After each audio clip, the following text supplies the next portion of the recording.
Hello and welcome to my BExponential community. We are here today with Laura Harcar. Thank you for having us in your home. I'm good, thank you.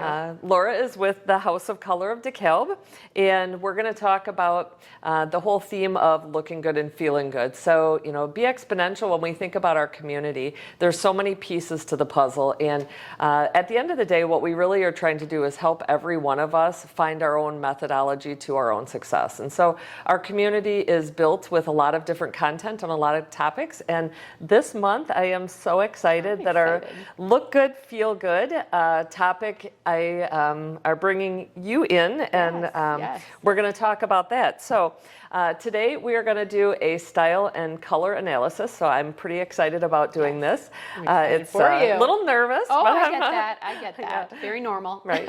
So I thought I'll give you just a minute and just share, tell me how you got started in the whole idea of color paletting and style analysis. Okay.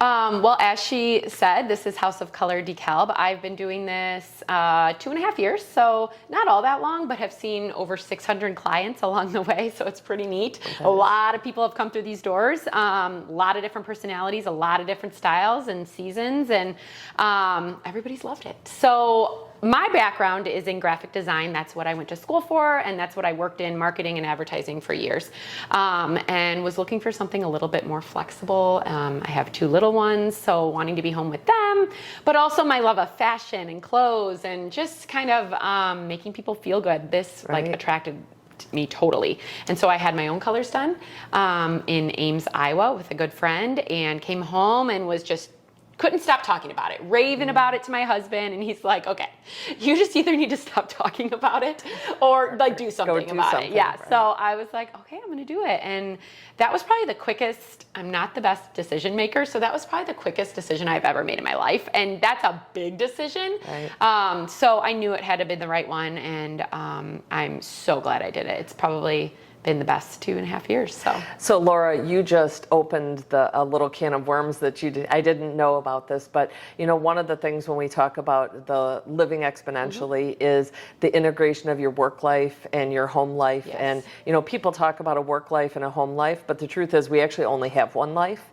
And if we don't think about it as a single entity, that's where most of the friction comes. That's where most of our unhappiness comes. 100%. It isn't about you taking on another project at work. It's that you had took on that project at work, and as a result, you didn't get to be home for dinner with your kids. Yeah. Or you're usually not mad at your husband for not showing up for dinner. You're mad at your husband because he didn't call you because he was stuck in a meeting. Yes. Yes. And so you open that can of worms, but I love it because your own journey is exactly what we talk about when we're talking about living exponentially. I love that. Yeah. It's great.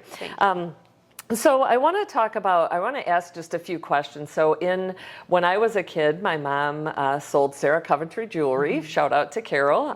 Rest in peace. I lost my mom this year, so that's a little bit sad. But when I was a kid, she would always go and do jewelry parties, and she had partnered up with a woman who sold, I think it was called Color Me Beautiful. Yep. So can you compare, or what do you know, what has color analysis, how has it changed since probably the 70s or 80s when that was to now? Is it technology? Is it I think a little bit of both, probably the process. When you come in for a color session specifically, we are wanting all natural. So no makeup. If you do have coloring in your hair, we want to have that covered. We're going to be covering up what you're wearing. We face you towards the natural light. All of the things that could inhibit what we're seeing. Because if we're looking, it's like we're almost fighting what we need to be seeing. And then we are draping you with these drapes and seeing what happens. So I think just the process has changed a little bit. We've learned a little bit through science, more of how this really does work and how it works with natural tones.